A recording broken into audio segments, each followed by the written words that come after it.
Éco-emballage a choisi en fait 4 collectivités, c'est-à-dire l'ensemble des collectivités corses pour pouvoir développer la collecte et le tri. À quoi ça sert?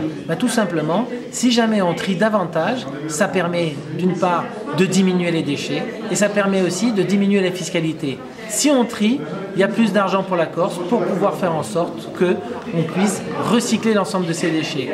Donc le gros enjeu en Corse, c'est d'augmenter ce petit geste qui prend 3 secondes par jour pour pouvoir faire en sorte tout simplement d'éviter ce gaspillage. Cette matière qui est triée, elle est recyclée. Nous recevons ces déchets dans le continent et on les traite. C'est entièrement tracé, donc il n'y a pas de doute à avoir. Tout ce qu'on met dans le bac de recyclage, c'est recyclé et c'est diminuer le gaspillage. Vous avez cité le cas de la bouteille de verre, vous pouvez le rappeler? Oui. Alors si jamais les Corses, chaque foyer corse trie une bouteille de verre en plus par mois, ça permet d'augmenter la rétribution d'éco-emballage de 700 000 € par an. Donc ce petit geste, ça crée de l'emploi, ça crée aussi de la diminution de la fiscalité. Et donc il faut le faire, je pense que ça vaut le coup pour la planète et pour la Corse.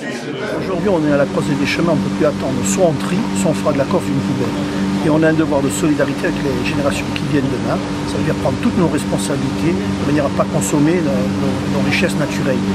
Donc aujourd'hui, trier, c'est une obligation. Nous, la CAPA, nous voulons l'inscrire dans nos statuts comme une obligation de tous les jours.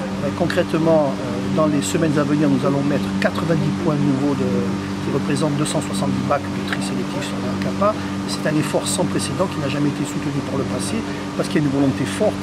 Je le dis, sans volonté politique, on ne peut pas avancer. Donc la volonté, c'est de trier, de gérer nos déchets de manière responsable et de lutter en même temps contre l'incivisme galopant dans ce pays. D'ailleurs, nous avons créé la première police communautaire, ça va être la police de l'environnement qui va chasser ceux qui aujourd'hui veulent faire de la Corse une poubelle. Est-ce que les Ajacciens jouent le jeu? Je peux dire que les Ajacciens commencent à jouer le jeu, mais la peur du gendarme, on l'a connu pour la ceinture de sécurité, pour le casque en moto. Aujourd'hui, la sanction peut être aussi éducative. Donc nous créons d'un côté l'outil pour lutter contre l'incivisme et de l'autre côté nous responsabilisons en organisant le tri généralisé sur la commune.